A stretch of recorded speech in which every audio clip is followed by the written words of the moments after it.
കേരളത്തിൽ സമീപകാലത്ത് ഏറ്റവും അധികം ചർച്ച ചെയ്യപ്പെട്ട കേസാണ് നടി ആക്രമിക്കപ്പെട്ട സംഭവം. നീണ്ട 8 വർഷങ്ങൾക്ക് ശേഷം മുഖ്യപ്രതികളായ 6 പേർക്ക് കോടതി 20 വർഷം വീതം തടവ് ശിക്ഷ വിധിച്ചെങ്കിലും അതിജീവിതയ്ക്ക് നീതി കിട്ടിയില്ലെന്ന് വിശ്വസിക്കുന്നവരാണ് സമൂഹത്തിലേറെയും. ബലാത്സംഗത്തിന് കൊട്ടേഷൻ കൊടുത്തെന്ന ആരോപണ വിധേയനായ നടൻ ദിലീപിനെയും മറ്റ് 3 പ്രതികളെയും കോടതി കുറ്റവിമുക്തരാക്കിയതാണ് ഇതിന് പ്രധാന കാരണം. വിധിക്കെതിരെ അപ്പീൽ നൽകുമെന്ന് സർക്കാർ വ്യക്തമാക്കിയിട്ടുണ്ട്.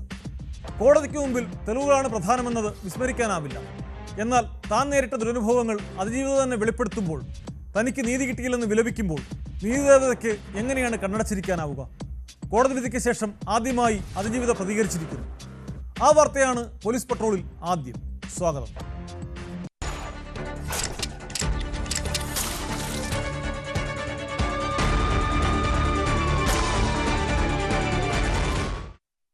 താൻ നേരിട്ട കൊടിയ വേദനകളൊക്കെ വെറും നുണക്കഥയാണെന്നും കേസ് കെട്ടിച്ചമച്ചതാണെന്നും പരിഹസിച്ചവർക്കായി വിചാരണ കോടതി വിധി സമർപ്പിച്ച് അതിജീവിത. നടി ആക്രമിക്കപ്പെട്ട കേസിലെ വിധിക്ക് പിന്നാലെ സമൂഹമാധ്യമത്തിലൂടെയാണ് അതിജീവിതയുടെ ആദ്യ പ്രതികരണം. 2020 അവസാനം തന്നെ ചില അന്യായമായ നീക്കങ്ങൾ നടന്നിരുന്നതായി തനിക്ക് ബോധ്യപ്പെട്ടിരുന്നു. നിയമത്തിനു മുമ്പിൽ ഈ രാജ്യത്തെ എല്ലാ പൗരന്മാരും തുല്യരല്ല എന്ന തിരിച്ചറിവ് നൽകിയതിന് നന്ദിയെന്നും കുറിപ്പിലുണ്ട്. കേസിന്റെ നാൾവഴികളിൽ നേരിടേണ്ടി വന്ന ദുരനുഭവങ്ങൾ എണ്ണിപ്പറഞ്ഞാണ് ഇൻസ്റ്റാഗ്രാമിൽ ദീർഘമായ കുറിപ്പ് അതിജീവിത പങ്കുവച്ചത്.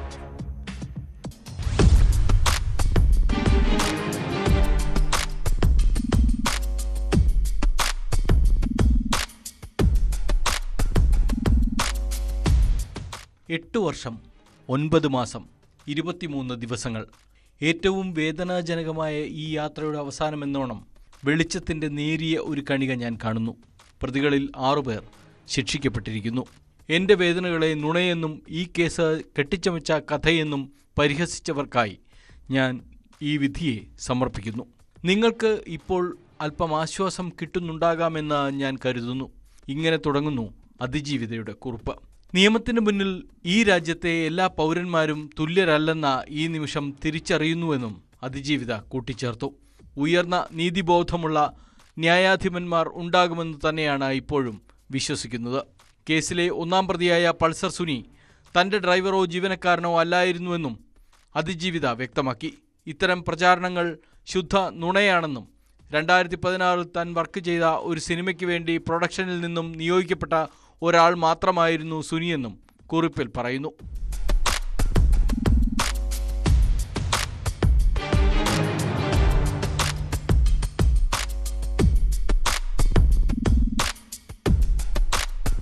ഈ വിധി പലരെയും ഒരുപക്ഷെ നിരാശപ്പെടുത്തിയിരിക്കാം. എന്നാൽ തനിക്കതിൽ അത്ഭുതമില്ല എന്നും അതിജീവിത വ്യക്തമാക്കി. 2020 അവസാനം തന്നെ ചില അന്യായമായ നീക്കങ്ങൾ ബോധ്യപ്പെട്ടിരുന്നു.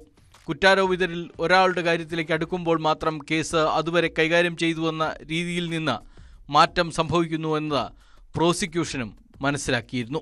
കഴിഞ്ഞ കുറച്ച് വർഷങ്ങളായി തനിക്ക് ഈ കോടതിയിൽ തീർത്തും വിശ്വാസമില്ലെന്ന് പറഞ്ഞുകൊണ്ട് പലതവണ ഹൈക്കോടതിയെയും ബഹുമാനപ്പെട്ട സുപ്രീം കോടതിയെയും സമീപിച്ചിരുന്നു. ഈ ജഡ്ജിയിൽ നിന്ന് ഈ കേസ് മാറ്റണമെന്നുള്ള തൻ്റെ എല്ലാ ഹർജികളും പക്ഷേ നിഷേധിക്കുകയായിരുന്നുവെന്നും അതിജീവിത ചൂണ്ടിക്കാട്ടി. വിചാരണ കോടതിയിൽ വിശ്വാസം നഷ്ടപ്പെടാൻ കാരണമായ കാര്യങ്ങളും അതിജീവിത എടുത്തു പറയുന്നു. കേസിൽ തൻ്റെ അടിസ്ഥാന അവകാശങ്ങൾ സംരക്ഷിക്കപ്പെട്ടില്ല. ഏറ്റവും പ്രധാനപ്പെട്ട തെളിവായ മെമ്മറി കാർഡ് കോടതി കസ്റ്റഡിയിൽ ഉണ്ടായിരിക്കെ 3 തവണ അനധികൃതമായി തുറന്നുവെന്നും പരിശോധിച്ചുവെന്നും കണ്ടെത്തി. ഈ കേസിൽ ആദ്യമെത്തിയ 2 പബ്ലിക് പ്രോസിക്യൂട്ടർമാർ കോടതിയിലെ അന്തരീക്ഷം പ്രോസിക്യൂഷനോട് ശത്രുതാപരമായി പെരുമാറുന്നതാണെന്ന് വ്യക്തമാക്കിക്കൊണ്ട് രാജിവെച്ചു. അവർ ഇരുവരും വ്യക്തിപരമായി പറഞ്ഞത് ഈ കോടതിയിൽ നിന്ന് നീതി പ്രതീക്ഷിക്കേണ്ടതില്ല എന്നാണെന്നും കുറിപ്പിലുണ്ട്. മെമ്മറി കാർഡ് അനധികൃതമായി കൈകാര്യം ചെയ്തതുമായി ബന്ധപ്പെട്ട് സമഗ്രമായ അന്വേഷണം നടത്തണമെന്ന് താൻ പലതവണ ആവശ്യപ്പെട്ടു. എന്നാൽ അതുമായി ബന്ധപ്പെട്ട അന്വേഷണ റിപ്പോർട്ട് ആവർത്തിച്ച് ആവശ്യപ്പെട്ടിട്ടും നൽകിയിരുന്നില്ല. പിന്നീട് ഹൈക്കോടതി നിർദ്ദേശപ്രകാരം മാത്രമാണ് നൽകിയത്. ന്യായമായ വിചാരണയ്ക്കായി ജഡ്ജിയെ മാറ്റണമെന്ന് താൻ ഹർജി നൽകിയപ്പോൾ പ്രതിഭാഗം ഇതേ ജഡ്ജി തന്നെ ഈ കേസ് തുടർന്നും പരിഗണിക്കണം എന്ന ആവശ്യവുമായി കക്ഷി ചേർന്നു. ഇത് തൻ്റെ സംശയങ്ങൾക്ക് ബലം നൽകുന്നതായിരുന്നു. ആശങ്കകളും അനുഭവങ്ങളും അറിയിച്ച രാഷ്ട്രപതിക്കും പ്രധാനമന്ത്രിക്കും സുപ്രീം കോടതി ചീഫ് ജസ്റ്റിസിനും തനിക്ക് കത്തുകൾ അയക്കേണ്ടതായും വന്നിട്ടുണ്ട്. ഈ കേസിൻ്റെ നടപടികൾ ഓപ്പൺ കോടതിയിൽ പൊതുജനങ്ങളും മാധ്യമങ്ങളും നേരിട്ട് കാണാൻ കഴിയുന്ന രീതിയിൽ നടത്തണമെന്ന തൻ്റെ ആവശ്യവും നിഷേധിക്കപ്പെട്ടതായി അതിജീവിത വ്യക്തമാക്കി. കഴിഞ്ഞ 8 വർഷം തന്നെ ചേർത്ത് നിർത്തിയവരോട് നന്ദി പറഞ്ഞുകൊണ്ടാണ് അതിജീവിതയുടെ പോസ്റ്റ്. പണം വാങ്ങി അധിക്ഷേപകരമായ കമന്റുകളും നുണക്കഥകളും ഉപയോഗിച്ച് തന്നെ ആക്രമിക്കുന്നവരോട് അത് തുടർന്നോളൂ എന്നും അതിജീവിത പറയുന്നുണ്ട്.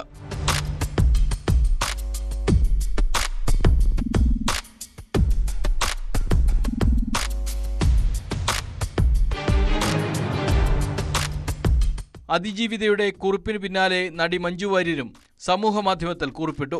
കോടതിയോട് ആദരവുണ്ടെങ്കിലും ഇക്കാര്യത്തിൽ നീതി പൂർണ്ണമായി നടപ്പായെന്ന് പറയാനാവില്ലെന്നും കുറ്റം ചെയ്തവർ ശിക്ഷിക്കപ്പെട്ടെങ്കിലും അത് ആസൂത്രണം ചെയ്തവർ പകൽ വെളിച്ചത്തിലുണ്ടെന്നത് ഭയപ്പെടുത്തുന്നുവെന്നും പോസ്റ്റിലുണ്ട്. കേസിൽ പൾസർ സുനി ഉൾപ്പെടെയുള്ള 6 പ്രതികൾക്കും 20 വർഷം കഠിന തടവും പിഴയും ആണ് വിചാരണ കോടതി ശിക്ഷ വിധിച്ചത്. നടൻ ദിലീപ് അടക്കം 4 പേരെ കുറ്റവിമുക്തരാക്കി. വിധിക്കെതിരെ അപ്പീൽ നൽകാനാണ് സർക്കാർ തീരുമാനം.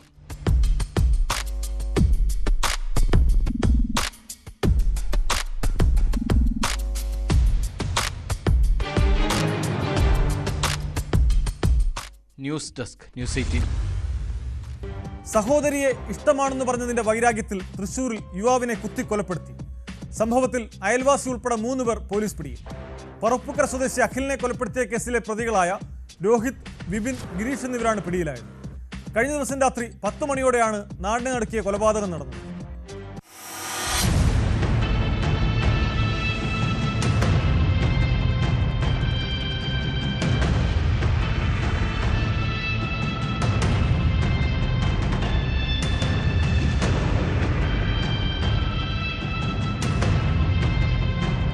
തൃശൂർ പറപ്പൂക്കര സ്വദേശികളായ രോഹിത്, പോപ്പി എന്നറിയപ്പെടുന്ന വിപിൻ, ഗിരീഷ് എന്നിവരാണ് പിടിയിലായത്. കഴിഞ്ഞ ദിവസം രാത്രിയിലായിരുന്നു കൊലപാതകം. രോഹിത്തിന്റെ സഹോദരിയോട് അയൽവാസിയായ അഖിൽ സംസാരിച്ചത് ചോദ്യം ചെയ്തതിനെ തുടർന്നുണ്ടായ തർക്കമാണ് കൊലപാതകത്തിന് കാരണമായതെന്ന് പോലീസ് പറഞ്ഞു. സഹോദരിയെ ഇഷ്ടമാണെന്ന് പറഞ്ഞതിലും ശല്യം ചെയ്തതിലുമുള്ള വൈരാഗ്യത്തിൽ രോഹിത് സുഹൃത്തുക്കളെ കൂട്ടിയെത്തി അഖിലിനെ ചോദ്യം ചെയ്യുകയായിരുന്നു. ഇതിനിടെയാണ് അഖിലിന് കുത്തേറ്റത്. അഖിലിന്റെ വീടിന് മുന്നിലെ റോഡിൽ വെച്ചാണ് സംഭവം. ഗുരുതരമായി പരുക്കേറ്റ യുവാവിനെ ഉടൻ ആശുപത്രിയിൽ എത്തിച്ചെങ്കിലും ജീവൻ രക്ഷിക്കാനായില്ല.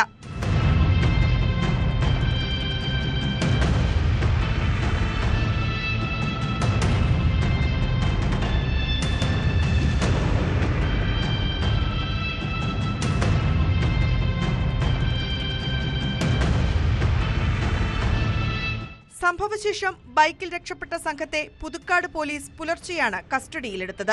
പ്രതികളായ രോഹിത്തും വിപിനും നിരവധി ക്രിമിനൽ കേസുകളിൽ പ്രതികളാണ്. രോഹിത് പുതുക്കാട് പോലീസ് സ്റ്റേഷൻ പരിധിയിൽ കഞ്ചാവ് ബീഡി വലിച്ച കേസിൽ പ്രതിയാണ്. വിപിൻ ഇതേ സ്റ്റേഷൻ പരിധിയിൽ വധശ്രമക്കേസിലും ലഹരി ഉപയോഗിച്ച പൊതുജനങ്ങളെ ശല്യം ചെയ്ത കേസുൾപ്പെടെ മറ്റ് 4 ക്രിമിനൽ കേസുകളിലും പ്രതിയാണ്. നടപടിക്രമങ്ങൾ പൂർത്തിയാക്കിയ ശേഷം കോടതിയിൽ ഹാജരാക്കിയ പ്രതികളെ റിമാൻഡ് ചെയ്തു.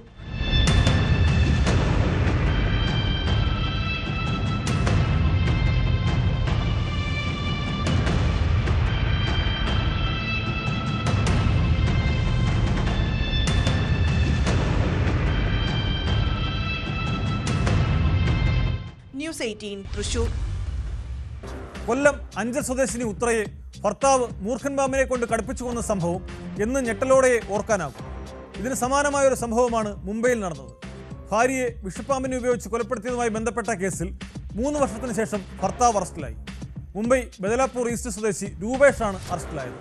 ഇയാളുടെ സുഹൃത്തുക്കളെയും പോലീസ് പിടികൂടിയിട്ടുണ്ട്.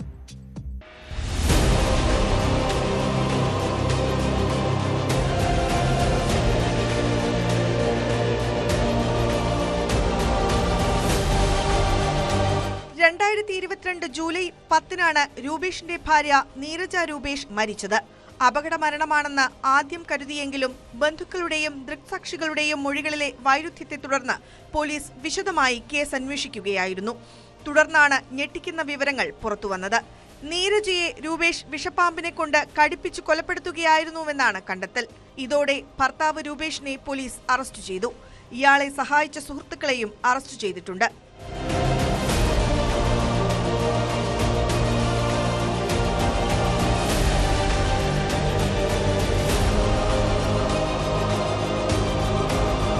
ഇരുവരും വീട്ടിൽ സ്ഥിരം വഴക്കടിക്കാറുണ്ടായിരുന്നുവെന്ന് പോലീസ് പറഞ്ഞു. സുഹൃത്തുക്കളായ ഋതികേഷ് രമേശ് ചൽക്കെ, കുനൽ വിശ്വനാഥ് ചൌധരി എന്നിവരുമായി ചേർന്നാണ് നീരജയെ ഒഴിവാക്കാൻ പദ്ധതി രൂപേഷ് തയ്യാറാക്കിയത്. പാമ്പുകളെ രക്ഷപ്പെടുത്തുന്ന ചേതൻ വിജയ് ദുധാനിൽ നിന്നാണ് വിഷപ്പാമ്പിനെ സംഘടിപ്പിച്ചത്. പിന്നീട് ഇതിനെ ഉപയോഗിച്ച് നീരജയെ കടുപ്പിച്ച് കൊലപ്പെടുത്തുകയായിരുന്നു. കേസിൽ പോലീസ് കൂടുതൽ അന്വേഷണം നടത്തിവരികയാണ്. 2020 മെയ് 7-ന് കൊല്ലം അഞ്ചൽ സ്വദേശിനി ഉത്രയെ ഭർത്താവ് സൂരജ് മൂർഖൻ പാമ്പിനെ കൊണ്ട് കടുപ്പിച്ചു കൊന്ന സംഭവം കേരളത്തെ ഞെട്ടിച്ചതാണ്. ഇതിന് 2 വർഷത്തിനു ശേഷമാണ് മുംബൈയിലെ കൊലപാതകം. ഉത്ര കൊലക്കേസ് സംബന്ധിച്ച വാർത്തകൾ രാജ്യവ്യാപകമായി റിപ്പോർട്ട് ചെയ്യപ്പെട്ടിരുന്നു. ഇതറിഞ്ഞാണോ രൂപേഷും സുഹൃത്തുക്കളും സമാന മാർഗമായ കൊലപാതക മാർഗം തെരഞ്ഞെടുത്തതെന്നും മുംബൈ പോലീസ് അന്വേഷിക്കുന്നുണ്ട്.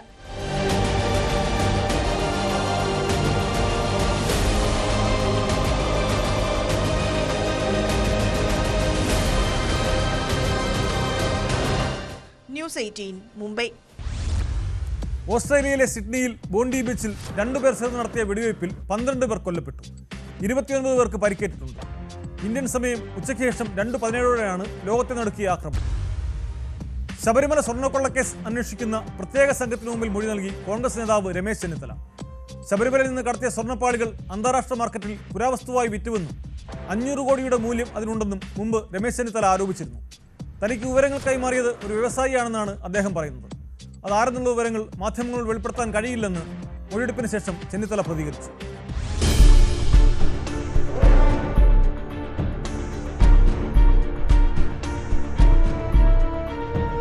പ്രത്യേക അന്വേഷണ സംഘത്തിന്റെ ഈഞ്ചക്കലിലെ ഓഫീസിലെത്തിയാണ് രമേശ് ചെന്നിത്തല മൊഴി നൽകിയത്.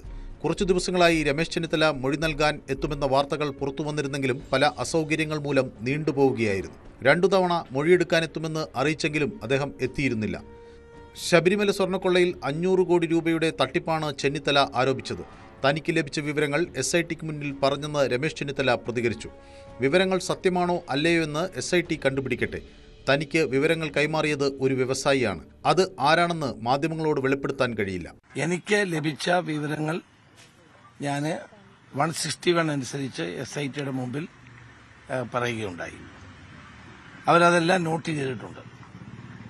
അപ്പം ഇതിന് അന്തർദേശീയ ആന്റിക്സ് സ്മഗ്ലേഴ്സുമായി ബന്ധമുണ്ട് തുടങ്ങിയിട്ടുള്ള കാര്യങ്ങളാണ് ഞാൻ അവരുടെ മുമ്പിൽ പറഞ്ഞിട്ടുള്ളത്.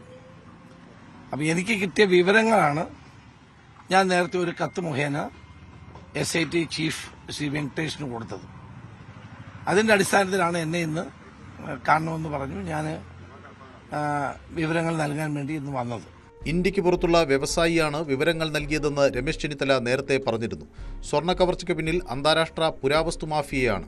സംസ്ഥാനത്തെ ചില വ്യവസായികൾക്കും സ്ഥാപനങ്ങൾക്കും ഇത്തരം സംഘങ്ങളുമായി ബന്ധമുണ്ട്.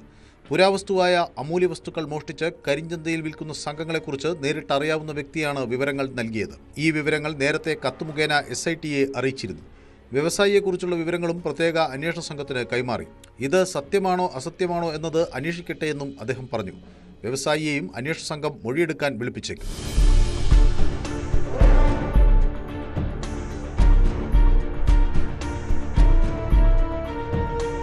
ന്യൂസ് 18 തിരുവനന്തപുരം. തെരഞ്ഞെടുപ്പ് ഫലം പുറത്തുവന്നതിന് പിന്നാലെ കണ്ണൂരിൽ വ്യാപക ആക്രമണം. പാനൂർ പാറാട് UDF LDF പ്രവർത്തകർ നടുറോഡിൽ ഏറ്റുമുട്ടി. പയ്യന്നൂരിൽ UDF സ്ഥാനാർത്ഥിയായിരുന്ന INTUC സംസ്ഥാന കമ്മിറ്റി അംഗം PK സുരേഷിന്റെ കാനായിലെ വീടിന് നേരെ ബോംബേറുണ്ടായി. രാമന്തളിയിൽ മഹാത്മാഗാന്ധിയുടെ പ്രതിമ തകർത്തു. കണ്ണൂക്കരയിൽ BJP പ്രവർത്തകന്റെ ഓട്ടോറിക്ഷയും തകർത്തിട്ടുണ്ട്. പലയിടങ്ങളിലും സംഘർഷാവസ്ഥ നിലനിൽക്കുകയാണ്.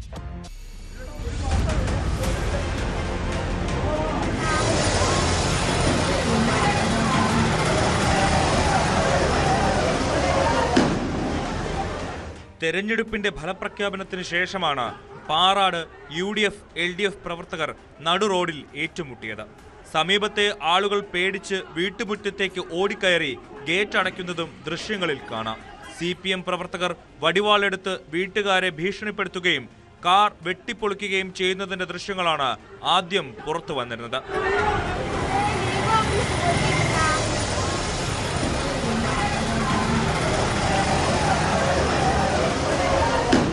എന്നാൽ ഇതിനു മുമ്പ് മുസ്ലിം ലീഗ് പ്രവർത്തകർ കല്ലെറിയുന്ന ദൃശ്യങ്ങളും ഇപ്പോൾ പുറത്തു വന്നിരിക്കുകയാണ്.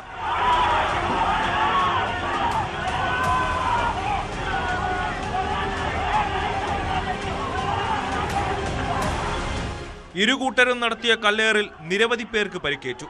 എറിയട, പൊട്ടിക്കട, ഇത് ബോംബാട്ടോ തുടങ്ങിയ ആക്രോശങ്ങളോടെ അക്രമി സംഘങ്ങൾ ഏറ്റുമുട്ടുന്നതിന്റെയും സ്ഫോടക വസ്തുക്കൾ എറിയുന്നതിന്റെയും ദൃശ്യങ്ങൾ ഭയപ്പെടുത്തുന്നതാണ്.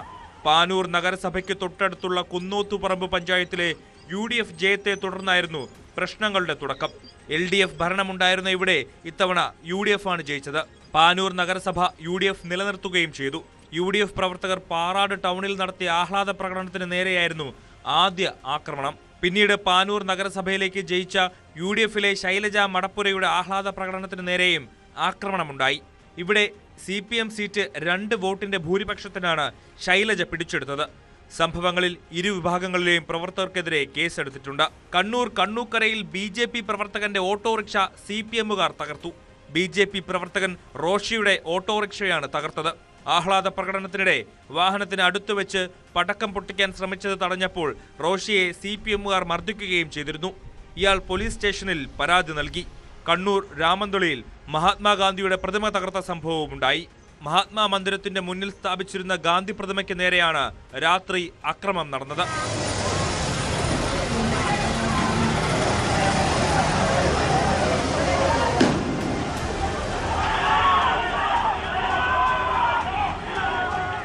ന്യൂസ് 18 കണ്ണൂർ. തദ്ദേശ തെരഞ്ഞെടുപ്പ് ഫലം വന്ന ശേഷം സംസ്ഥാനത്തിന്റെ വിവിധ ഭാഗങ്ങളിൽ അക്രമ സംഭവങ്ങൾ നടന്നു. നെയ്യാറ്റിൻകര കുന്നത്തുകാലിൽ തെരഞ്ഞെടുപ്പ് വിജയാഘോഷത്തിനിടയിൽ LDF പ്രവർത്തകരും BJP പ്രവർത്തകരും തമ്മിൽ കയ്യാങ്കളിയും കല്ലേറുമുണ്ടായി. കൊല്ലം ഇട്ടിവയിലും ആഹ്ലാദ പ്രകടനത്തിനിടെ കയ്യാങ്കളി നടന്നു. കണ്ണൂരിനു പുറമെ തൃശൂർ, കാസർഗോഡ് എന്നിവിടങ്ങളിലും അക്രമ സംഭവങ്ങൾ ഉണ്ടായി.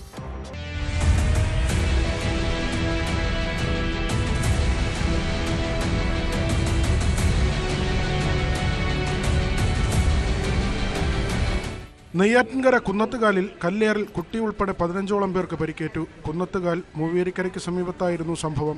BJPയുടെ വിജയാഘോഷ വാഹനം കടന്നുപോകുന്നതിനിടയിൽ LDF പ്രവർത്തകരുമായി ഉണ്ടായ വാക്കേറ്റം കയ്യാങ്കളിയിലും തുടർന്ന് കല്ലേറിലും കലാശിക്കുകയായിരുന്നു. മാരായമുട്ടം പോലീസ് സ്ഥലത്തെത്തി സ്ഥിതിഗതികൾ നിയന്ത്രണ വിധേയമാക്കി. പരിക്കേറ്റവർ കാരക്കോണം മെഡിക്കൽ കോളേജ് ആശുപത്രിയിലും പാറശാല താലൂക്ക് ആശുപത്രിയിലും ചികിത്സ തേടി.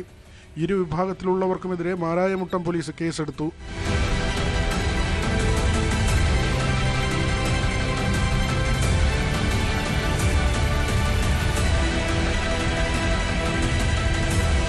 കൊല്ലം ഇട്ടിവയിൽ നെടുപുറം വാർഡിൽ വിജയിച്ച അഖിൽ ശശിയുടെ ആഹ്ലാദ പ്രകടനത്തിനിടെയായിരുന്നു കയ്യാങ്കളി. തോറ്റ സ്ഥാനാർത്ഥിയുടെ വീടിന് സമീപത്തുകൂടി കടന്നുപോയ പ്രകടനത്തിൽ പടക്കം പൊട്ടിച്ചതായിരുന്നു പ്രശ്നങ്ങളുടെ തുടക്കം. പരാജയപ്പെട്ട LDF സ്ഥാനാർത്ഥി B ബൈജുവും സംഘവും വാഹനം തടഞ്ഞ് ആക്രമിച്ചെന്നാണ് വിജയിച്ച സ്വതന്ത്ര സ്ഥാനാർത്ഥി അഖിൽ ശശിയുടെ പരാതി. ആൾക്കൂട്ടത്തിനിടയിലേക്ക് ബൈജു ഓടിയെത്തുന്ന ദൃശ്യം സഹിതം അഖിൽ ശശി കടക്കൽ പോലീസിൽ പരാതി നൽകി. ബൈജുവും പോലീസിൽ പരാതി നൽകിയിട്ടുണ്ട്.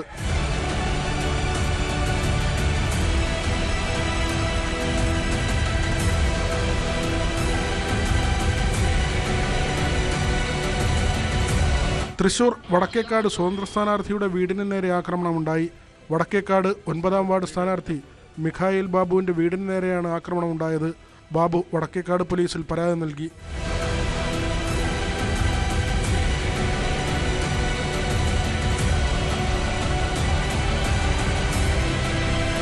കാസർഗോഡ് ചെറുവത്തൂർ ഓരിയിൽ കോൺഗ്രസ് ഓഫീസിന് നേരെ CPM ആക്രമണം നടത്തിയതായും പരാതി ഉയർന്നു. പ്രവർത്തകർ ഓഫീസ് കെട്ടിടത്തിന് മുകളിൽ കയറി ചെങ്കൊടി വീശുകയും ഓഫീസ് സിറ്റൗട്ടിൽ ഗുണ്ട് പൊട്ടിക്കുകയും ചെയ്യുന്ന ദൃശ്യങ്ങൾ പുറത്തുവന്നു. വിവിധ ബ്യൂറോകൾക്കൊപ്പം news desk news 18. Malappuram Valanchery Vaikkathur Mahadeva ക്ഷേത്രത്തിൽ മോഷണശ്രമത്തിനിടെ പ്രതി പിടിയിൽ. എടപ്പാൾ കാലടി സ്വദേശി വിഷ്ണുവാണ് ക്ഷേത്ര ജീവനക്കാരൻ്റെയും നാട്ടുകാരുടെയും വലയിലായത്. വളാഞ്ചേരി പോലീസ് എത്തി പ്രതിയെ അറസ്റ്റ് ചെയ്തു.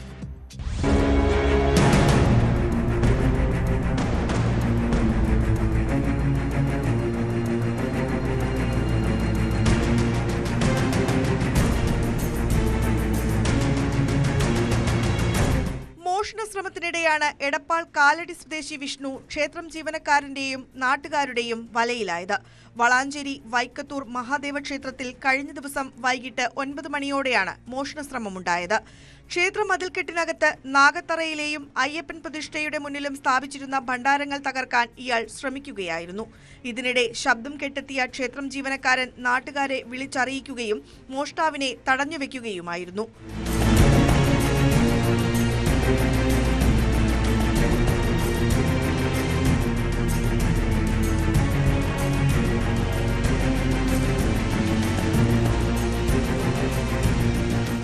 തുടർന്ന് തുടർന്ന് വളാഞ്ചേരി പോലീസ് എത്തി മോഷ്ടാവിനെ അറസ്റ്റ് ചെയ്തു. ഇയാൾ നേരത്തെ മോഷണ കേസുകളിൽ പ്രതിയാണോ എന്ന് പോലീസ് പരിശോധിച്ചു വരുന്നു.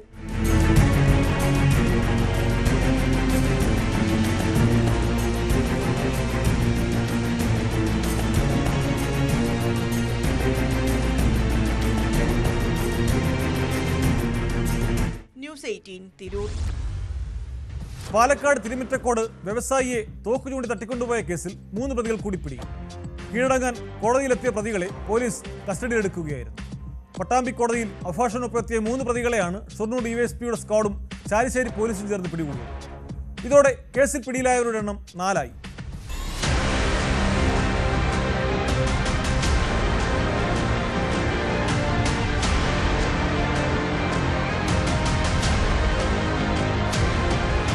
തിരുമിറ്റക്കോട് ദുബായ് റോഡ് കൊഴുക്കാട്ടിരി പാലത്തിന് സമീപം വ്യവസായിയെ തോക്കു ചൂണ്ടി തട്ടിക്കൊണ്ടുപോയ കേസിലാണ് 3 പ്രതികൾ കൂടി പിടിയിലായത്.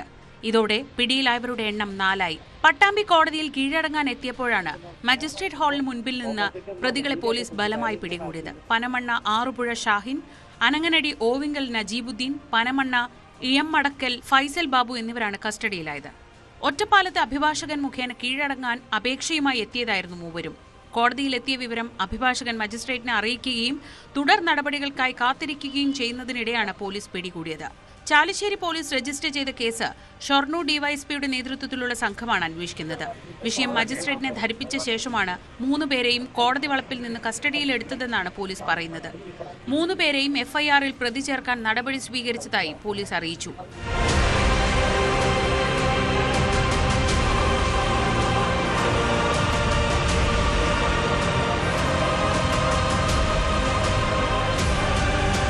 ന്യൂസ് 18 പാലക്കാട്. സ്ത്രീയുടെ മാനത്തിന് ജീവനേക്കാൾ വില കൽപ്പിക്കുന്ന പുരുഷാധിപത്യ സമൂഹത്തിൽ ബലാത്സംഗമാണ് സ്ത്രീകളെ കീഴ്പ്പെടുത്താനുള്ള ഏറ്റവും മികച്ച ആയുധമായി നരാധമന്മാർ കണക്കാക്കുന്നത്. അതുകൊണ്ട് തന്നെ ശാരീരിക സുഖം ലക്ഷ്യമിട്ട് മാത്രമല്ല, മറ്റു പല കാരണങ്ങളാൽ സ്ത്രീകളെ പീഡനത്തിനിരയാക്കുന്നുണ്ട്. അതിജീവിതമാരുടെ എണ്ണം കൂടുമ്പോൾ തന്നെ നിയമത്തിനു മുമ്പിൽ അവർ നിസ്സഹരായി നിൽക്കുകയും പരിഹസിക്കപ്പെടുകയും ചെയ്യുന്ന കാലം കൂടിയാണിത്. നിരവധി സ്ത്രീകളെ ബലാത്സംഗം ചെയ്യുകയും 3 പേരെ കൊല്ലുകയും ചെയ്ത കുപ്രസ്ഥനായ ഒരു കുറ്റവാളിക്ക് ഒരു കൂട്ടം സ്ത്രീകൾ കൊടുത്ത ശിക്ഷ അതുകൊണ്ട് തന്നെ ഇന്ത്യൻ നീതിന്യായ ചരിത്രത്തിൽ വേറിട്ട് നിൽക്കുന്നു. നാഗ്പൂർ സ്വദേശിയായ ഭരത് കാളിചരൺ യാദവ് എന്ന അക്യു യാദവിനെ കോടതി മുറിക്കുള്ളിലിട്ട് വകവരുത്തിയ സംഭവമാണ്. അതിന്റെ വിശദമായ റിപ്പോർട്ട് കാണാം.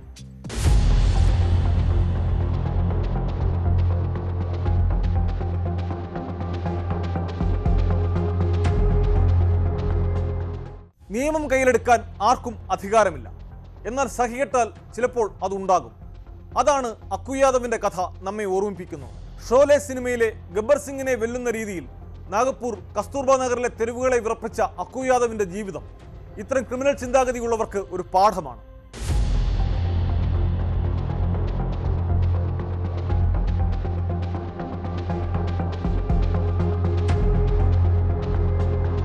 ആയിരത്തി 1990കളിലാണ് കസ്തൂർബ നഗറിൽ ഭീതി വിതയ്ക്കുന്ന ഗുണ്ടാത്തലവനായി അക്യു യാദവ് മാറിയത്. ഏതാണ്ട് 10 വർഷത്തിലധികം കാലം അയാൾ അവരെ അടക്കി ഭരിച്ചു. തനിക്ക് തോന്നുന്ന സ്ത്രീകളെയെല്ലാം ബലാത്സംഗത്തിനിരയാക്കി. പണവും സാധനങ്ങളും ഒക്കെ പിടിച്ചു പറിച്ചു. സ്വന്തം ഗുണ്ടാസംഘമുണ്ടാക്കി നാട്ടിൽ വിലസിയ അക്കുവിനെ പോലീസ് തൊട്ടില്ലെന്ന് മാത്രമല്ല, പലപ്പോഴും അവരയാൾക്ക് ഒത്താശ ചെയ്യുകയും ചെയ്തു. പാവപ്പെട്ട ഗ്രാമീണർ അക്കുവിനെ കൊണ്ട് പൊറുതിമുട്ടി. പലരും പേടിച്ച് നാടുവിട്ടു.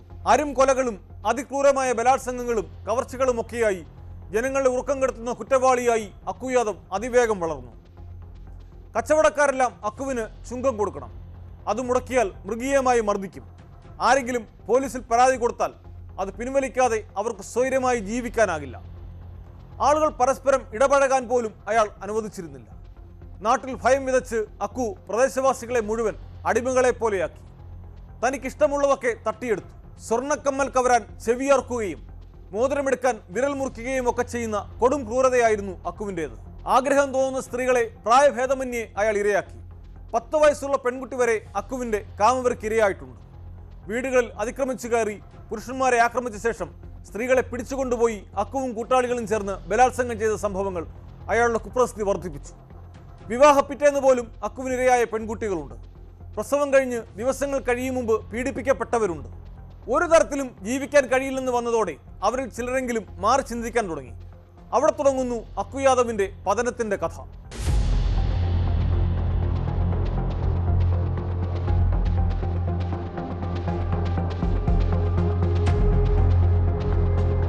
ഉഷാ നാരായൺ എന്ന സ്ത്രീയുടെ ധൈര്യമാണ് അക്കുവിനെതിരെ സംഘടിക്കാൻ ആളുകൾക്ക് പ്രചോദനമായത്. തനിക്കെതിരെ പരാതി കൊടുത്ത ഉഷയെ പാഠം പഠിപ്പിക്കാനായി അക്കുവും സംഘവും വീട്ടിലെത്തിയെങ്കിലും ഗ്യാസ് സിലിണ്ടർ തുറന്നുവിട്ട് അവർ ധൈര്യപൂർവ്വം പ്രതികരിച്ചു. ഗത്യന്തരമില്ലാതെ ഗുണ്ടാസംഘം മടങ്ങി. ഇതറിഞ്ഞതോടെ 2004 ഓഗസ്റ്റ് 6 അക്കുവിനെതിരെ ജനം തെരുവുകളിൽ തടിച്ചുകൂടി. കയ്യിൽ കിട്ടിയ ആയുധങ്ങളെടുത്ത് അക്കുവിന്റെ കൂട്ടാളികളെ ആക്രമിച്ചു. അക്കു യാദവിന്റെ താമസ സ്ഥലത്തേക്കും അവർ പാഞ്ഞു കയറിയതോടെ അയാൾ പോലീസിന് മുമ്പിൽ അഭയം തേടി. പോലീസ് അക്കുവിനെ കസ്റ്റഡിയിലെടുത്തു. അടുത്ത ദിവസം അക്കുവിനെ നാഗപ്പൂർ ജില്ലാ കോടതിയിൽ ഹാജരാക്കി. 500-ലധികം പേർ അന്ന് കോടതിക്ക് മുമ്പിൽ തടിച്ചുകൂടിയിരുന്നു. അക്കുവിന് രഹസ്യമായി ആയുധം നൽകാനെത്തിയ വിശ്വസ്തനെ ആളുകൾ ബഹളം കൂട്ടിയതോടെ പോലീസ് അറസ്റ്റ് ചെയ്തു. ഇതിന് താൻ പകരം ചോദിക്കുമെന്ന് അലറിക്കൊണ്ടാണ് അക്കു യാദവ് അന്ന് പോലീസിനൊപ്പം മടങ്ങിയത്. 6 ദിവസം കഴിഞ്ഞാണ് അയാളെ വീണ്ടും കോടതിയിലെത്തിച്ചത്. നിയമത്തിന്റെ പഴുതുകൾ ഉപയോഗിച്ച് അയാൾ പുറത്തു കടക്കുമെന്ന് ആശങ്കപ്പെട്ട ഒരു കൂട്ടം സ്ത്രീകൾ അന്ന് കോടതി മുറിയിലേക്ക് ഇരച്ചെത്തി. അവരെ പരിഹസിക്കുകയാണ് അക്കു ചെയ്തത്. താൻ ബലാത്സംഗം ചെയ്ത ഒരു പെൺകുട്ടിയെ അയാൾ വേശ്യയെന്ന് വിളിച്ചു. രോഷമണപൊട്ടിയ ആ പെൺകുട്ടി ചെരുപ്പ് കയ്യിലെടുത്തുകൊണ്ട് അയാൾക്ക് നേരെ പാഞ്ഞെടുത്തു. ഇത് കണ്ടുനിന്ന മറ്റു സ്ത്രീകളും അക്കുവിന് നേരെ തിരിഞ്ഞു. അവർ അയാളുടെ മുഖത്തേക്ക് മുളകുപൊടി എറിഞ്ഞു. അടിയും ചവിട്ടുമേറ്റ് അയാൾ നിലത്തു വീണു.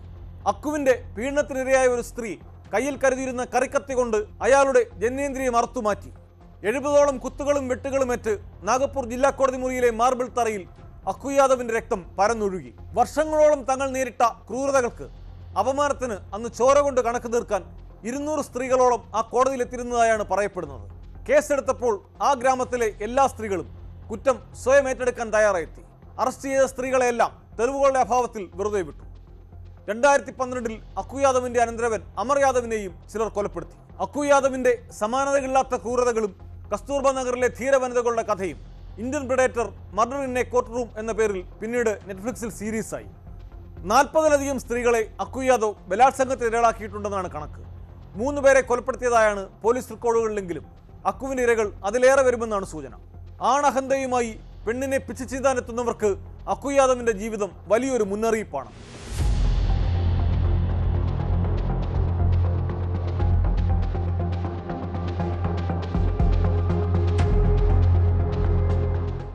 KSRTC ബസ്സിൽ നടൻ ദിലീപിന്റെ സിനിമ പ്രദർശിപ്പിച്ചതിന്റെ പേരിൽ തർക്കവും പ്രതിഷേധവും.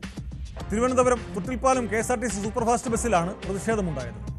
പത്തനംതിട്ട സ്വദേശിയായ ലക്ഷ്മി ആർ ശേഖറാണ് ബസ്സിനുള്ളിൽ ആദ്യം പ്രതിഷേധം അറിയിച്ചത്.